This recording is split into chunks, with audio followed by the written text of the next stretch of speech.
오늘 말씀을 주제는 이제 그의 아내 거하라는 주제로 여러분과 말씀을 나누고자 합니다. 제가 오늘 안경을 벗고 왔는데요. 해치지 않고, 또 명령하는 것도 아니고요. 좀 편안하게 받아주셨으면 좋겠습니다. 날씨가 또 덥다 보니까 머리를 잘랐는데요. 양해 부탁드립니다. 사랑하는 성도 여러분, 이렇게 무더운 더위에도 불구하고, 수요예배 오신 여러분들을 마음껏 사랑하고 축복하는데요. 제가 오늘 말씀을 준비하면서 이 사도 요한의 그 사랑을 느낄 수가 있었는데요. 제일 먼저 제가 많이 떠올렸던 이야기가 있다면 저의 유치원 이야기를 잠깐 하고자 합니다. 아주 먼 것도 먼 한참 전 이야기인데요. 그때 제가 이제 대전에 살고 있을 때였습니다. 대전에서 태어났고요. 대전에 저희 이제 시내, 지금 서울에서 이 사람들 이해 못하겠지만 대전에서 제일 번화가 거리에 백화점을 오픈하게 됩니다. 그래서 저와 누나와 또 어머니와 함께 백화점을 가게 되었는데요. 확실히 이제 백화점이 오픈한 날인 만큼 사람이 인산인해를 이루었고 너무나도 많은 사람들이 와주었는데 거기서 저는 이제 5살, 6살이었던 것 같아요. 제가 너무나 작고 그러다 보니까 어머니가 저희 어머니 손을 잡고 갔는데 도저히 안 되겠다 싶어서 저를 잠깐 벤치에 앉아 있으라 하고 잠깐 누나랑 갔다 오겠다고 하면서 잠깐 여기만 있어줘, 잠깐만 여기서 어디 가지 말고 기다려줘 라고 하면서 가셨습니다. 정말 저는 아시다시피 정말 어린 마음에 수많은 사람들 가운데서 벤치에 덩그러니 저 혼자 앉아 있는데 너무나도 무서웠습니다. 정말 내가 정말 그 어린 마음에 어머니 언제 오시나 막 기다리면서 사람들의 표정을 살피면서 혹시 나를 해치는 거 아닌가 막 되게 두려움 속에 있었습니다. 그때까지만 해도 이런 얼굴이 아니었고 아주 귀염둥이 얼굴이었습니다. 그런데 말입니다. 이제 시간이 지나고 이제 어머니가 누나랑 같이 왔는데요. 어머니가 저를 꽉 안아주면서 칭찬을 하시면서 장난감을 사셨던 기억이 납니다. 그러면서 한마디가 있습니다. 찬우야, 네가 진짜 청바지쪽 어디 갈 줄 알았는데 어디 안 가고 여기서 기다리고 있었구나. 고맙다. 찬우야, 참 잘했어. 네가 원하는 장난감을 사줄게. 맞습니다. 이 아이에게 가장 안전한 곳이 어딜까요? 엄마의 품이 아닐까요? 엄마의 곁에 있을 때 가장 안전함을 느낄 수가 있는 것 같습니다. 저도 그때를 생각하면 어머니 품에 그 따뜻한 품이 아직도 기억이 나는데요. 우리의 신앙 여정도 이러한 것 같습니다. 하나님의 품을 떠나서 세상으로 헤매면 우리는 어떻습니까? 위험과 불안에 노출되게 됩니다. 그런데 말입니다. 오직 주님 곁에 거할 때면 어떻습니까? 우리는 가장 안전하고 우리가 가장 복된 길인 줄 믿습니다. 오늘 본문 말씀을 통해서 하나님께서 우리에게 주시는 권면의 말씀은 분명한데요. 오늘 말씀 제목이기도 합니다. 나의 안에 거하라. 이제 그의 안에 거하라는 초청에 여러분도 말씀을 듣고 응하기 원합니다. 이 말씀을 오늘 말씀에 잘 새내겨서 이 말씀을 우리 삶 속에서 잘 실천한 우리가 되길 간절히 소망합니다. 오늘 요한일서를 보니까 이 요한일서가 이제 쓴 사도 요한이 이 영적으로 위태로운 상황에 처한 성도들에게 쓴 편지입니다. 이 쓴 편지에 사랑을 느낄 수가 있는데요. 이 1장에서부터 그 성도님들에게 어떻게 얘기하냐면 나의 자녀들아, 그리고 사랑하는 자들아, 또 자녀들아, 그리고 아이들아 라고 간곡하게 부탁을 하면서 이 쓰는 편지입니다. 이 당시 왜 이렇게 사랑하는 마음으로 편지를 썼을까요? 이 당시 교회의 성도들은요, 이 미혹하는 거짓, 이단들이 판치고 있던 때였습니다. 그들은 처음에 성도들이 받은 순수한 복음을 변질시켜서 마치 더 그럴듯하고 매력적인 새로운 가르침이 있는 것처럼 유혹하기 시작했죠. 심지어 어떤 이들은 예수님이 참 하나님이시자 구세주이심을 부인하면서 성도들을 혼란에 빠뜨리곤 했는데요. 우리가 안 읽었지만 우리가 오늘 읽은 말씀입니다. 22절입니다. 거짓말하는 자가 누구냐? 예수께서 그리스도이심을 부인하는 자가 아니냐? 아버지와 아들을 부인하는 그가 저 그리스도니 하면서 이 예수 그리스도는 바로 누구십니까? 하나님 아버지를 대리하여서 이 세상에 오신 분이 아니십니까? 그런데 예수님께서 그리스도임을 부인하는 것을 동시에 그에게 대표되신 하나님을 부인하고 있는 장면입니다. 우리 그리스도는 누구이십니까? 하나님 아버지를 대리해서 이 세상에 오신 분이 아니십니까? 그러므로 예수님께서 그리스도이심을 부인하는 것은 동시에 하나님 아버지를 부인하는 것입니다. 이처럼 당시 성도인들은 과연 무엇이 진리인가? 내가 듣고 있던 내가 믿고 있던 그 복음이 충분한 거 맞나? 라는 영적 갈등에 직면한 상황이었습니다. 마치 제가 그 엄마의 손을 떠나 벤치에 앉아있던 상황에 빠져있던 것 같았습니다. 제가 그 벤치에서 앉아서 울고 혼란에 빠져 있었던 것처럼 역시 그 일부 성도들은 영적인 방향을 잃고 방황할 위험에 처해 있는 상황이었습니다. 오늘날 우리의 모습을 살펴보고자 합니다. 우리도 이러한 모습이 있지 않습니까? 살펴보면 세상에는 수많은 철학과 가치관이 있고 또 왜곡된 복음의 소리를 우리는 계속해서 듣게 됩니다. 이런 소리가 있죠. 굳이 하나님 의지 않아도 성공할 수 있다. 그리고 성경 말씀 그대로 이제는 시대가 달라졌어. 이러한 속삭임이 우리의 마음을 흔들 때가 있지 않습니까? 우리의 삶에 어떠한 또 걱정이 또 유혹이 또나 우리의 미련을 통해 이러한 쏟아지는 혼합된 가르침들 속에서 우리는 어떠한 상황이 처하고 계십니까? 우리는 어떠한 상태로 계십니까? 과연 우리는 어디에 머물러야 할지 갈등하고 있지는 않습니까? 주님 안에 거해야 되는 것을 알고 있지만 우리 현실에서는 자꾸만 주님보다 세상에 기대고 싶은 마음과 싸우는 우리의 모습을 우리 자신을 바라보게 됩니다. 이 갈등에 뼈저리게 알았던 이 사도 요한은 분명한 해답을 오늘 말씀을 통해서 제시하고 있는 것입니다. 사도 요한은 편지에서 거하라 라고 권면합니다. 실제로 이 거하라는 말은 요한복음과 요한서신 전체에서 이 거한다는 말이 단어가 60번 이상 등장할 정도로 이 주제를 강조하고 있다고 합니다. 오늘 우리가 읽은 말씀 24절입니다. 너희는 처음보다 들은 것을 너희 안에 거하게 하라. 처음부터 들은 것이 너희 안에 거하면 너희가 아들과 아버지 안에 거하리라. 여기서 이 처음부터 들은 것을 너희 안에 거하게 하라. 여기서 처음부터 들은 것이라는 것은 사도들을 통해서 전해들은 예수 그리스도께서 영생을 주시려고 세상에 오셨다는 이 복음을 가리키고 있습니까? 바로 이 말씀을 우리 복음 알고 있는 우리는 어때야 합니까? 이 복음 메시지를 처음부터 들은 대로 지켜야 되지 않겠습니까? 진정으로 그 복음의 말씀이 우리 마음 가운데 살아 있어야 한다는 것입니다. 우리가 처음 예수님을 만났을 때 어떠한 마음 가운데 있었습니까? 예수를 처음 그 예수 그리스도가 내 아버지, 정말 나의 구원자라는 것을 알았을 때 그때를 생각해 봤으면 좋겠습니다.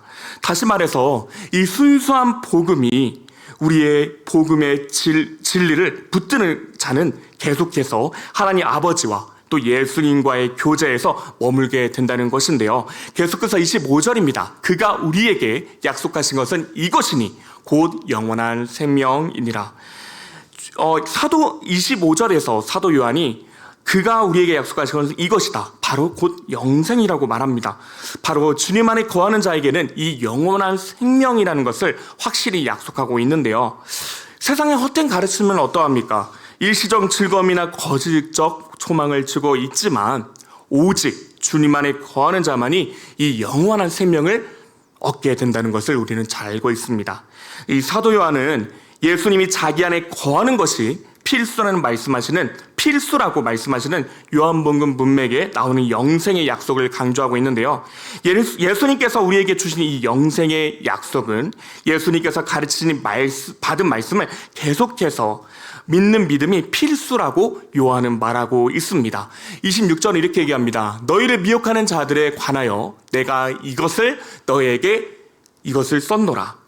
26절에 이어서 이처럼 미혹하는 이들의 달콤한 말에 흔들리지 말고 처음 받은 영원한 이 복음의 약속을 굳게 붙들라고 권면하는 글을 이 요한은 쓴 것입니다.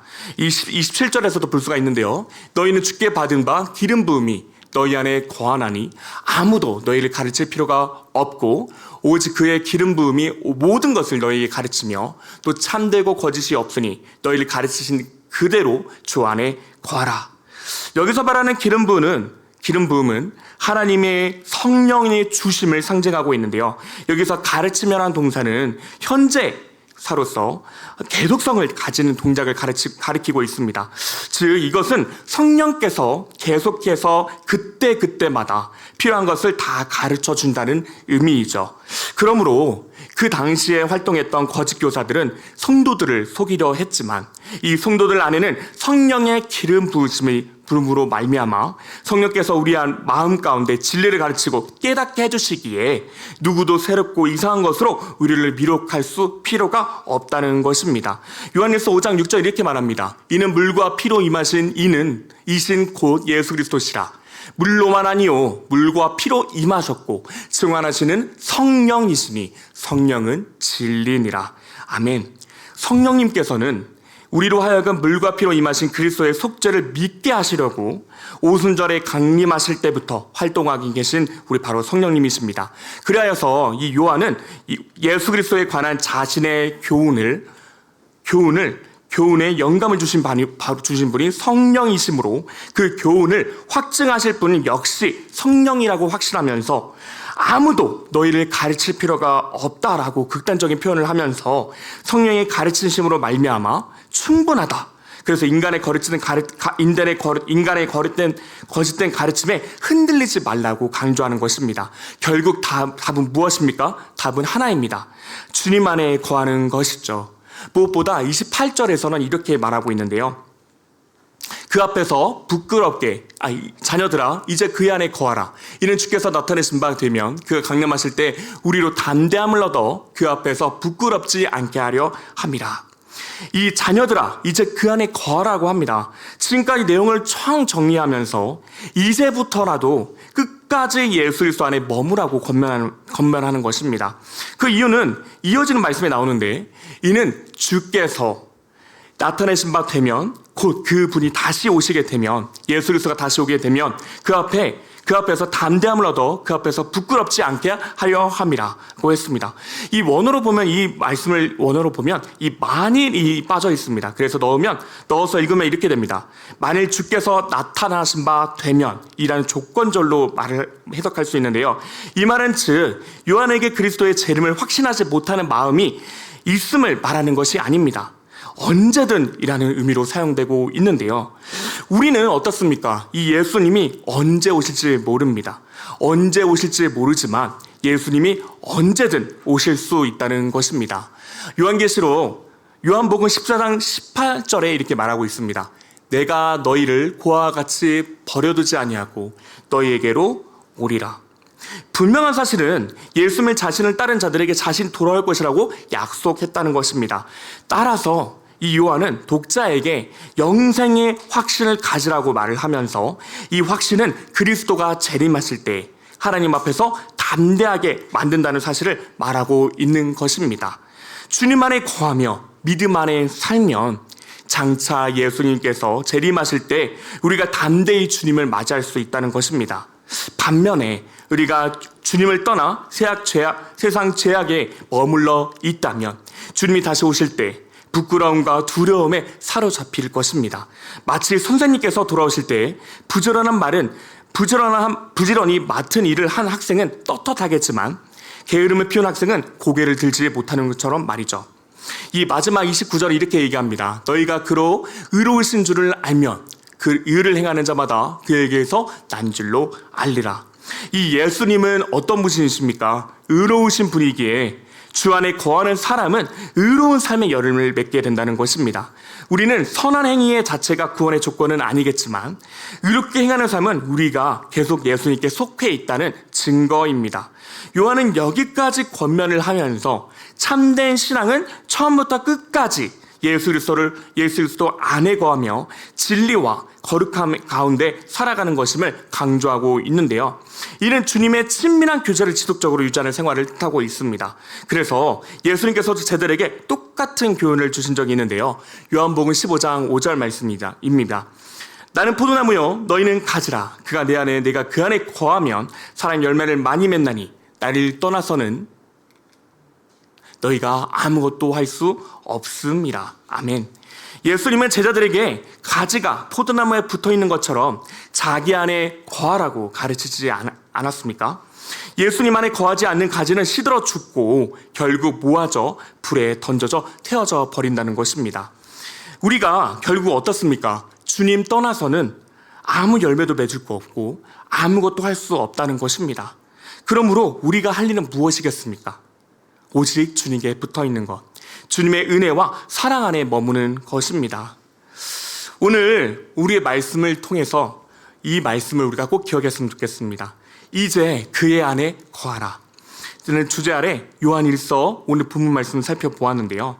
결국 우리의 신앙에 있어서 가장 중요한 것은 예수 그리스도 안에 있는 것임을 우리는 다시 한번 알아야 합니다. 제가 설교 서두에서 말한 것처럼 저희 이야기를 잠깐 나누었는데요. 제가 안전할 수 있었던 것은 기다리라고 했던 그 자리에서 어머니를 기다리며 엄마의 약속을 믿고 끝까지 그 자리에 머물렀기 때문입니다. 마찬가지로 우리의 영혼의 안전과 영원한 생명은 오직 주님 곁에 머무른 데 달려 있다는 것입니다.